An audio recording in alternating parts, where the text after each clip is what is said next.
necessidade de compartilhar com o mundo o que você está sentindo. Então, eu comecei assim, compartilhando o que eu sentia. Aí depois do tempo, foi passando os anos, eu senti a necessidade de compartilhar coisas que eu gostava. Música, cinema, série, coisas assim, aleatórias. E eu fui para Aracaju e senti a necessidade novamente de mudar, ter um foco. Hoje eu participo do circuito de blogs de Aracaju, como blogueira de moda, com um grupo de blogueiros de moda. E hoje o meu foco no blog é só moda. Se você for procurar, é tudo relacionado a isso. Por exemplo, eu tenho um calendário de eventos que eu vou, então vocês vão ver muito evento de moda, o que está saindo, evento de beleza, lista. Então, basicamente, hoje o blog é só para isso.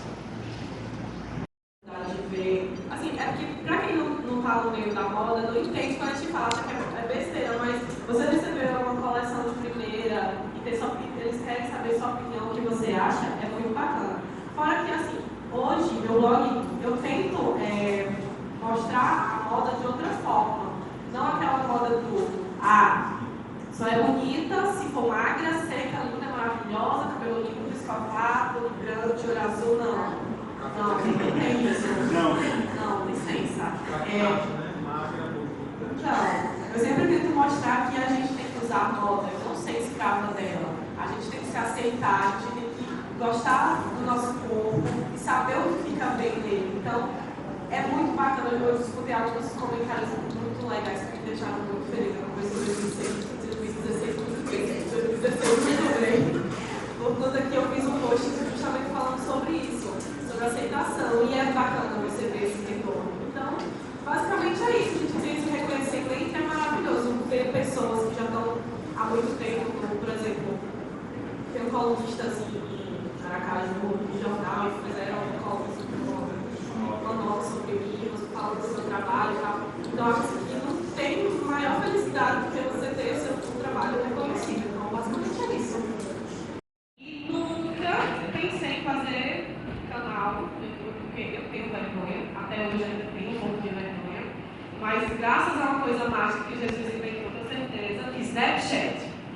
Comecei a perder a vergonha da língua, comecei a fazer vídeo, e também os meus leitores falavam, vocês dão dica de tal coisa, que tal você gravar? Elas falavam tanto assim, vamos tentar, né? Aí eu comecei, acho que faz o quê? Só um mês, o YouTube, e veja que é muito mais fácil o acesso das pessoas no canal do que no blog. Eu creio a pensar que as pessoas têm preguiça de ler o conteúdo. Basicamente, assim, se eu colocar tipo 50 fotos e botar um texto de umas 4 linhas, pronto, tá tudo certo. As pessoas comentam só sobre a foto. As pessoas olham e falam que eu faço muito editorial de moda, porque o meu blog é de moda.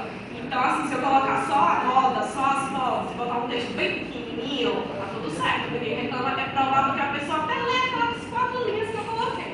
Mas se eu fizer um textão, por exemplo, ano novo, acho que quem é blogueiro sabe que é normal você colocar, tipo, vamos começar a vida nova, planos novos. Então, eu fiz um post desse. Lindo, texto emotivo, então, podem contar quantos acessos teve em comparações a outros que eu quase não escrevo nada. Então, acho que realmente, hoje, é muito mais fácil o acesso ao canal, você vê aquilo ali prontinho, só absorver aquela informação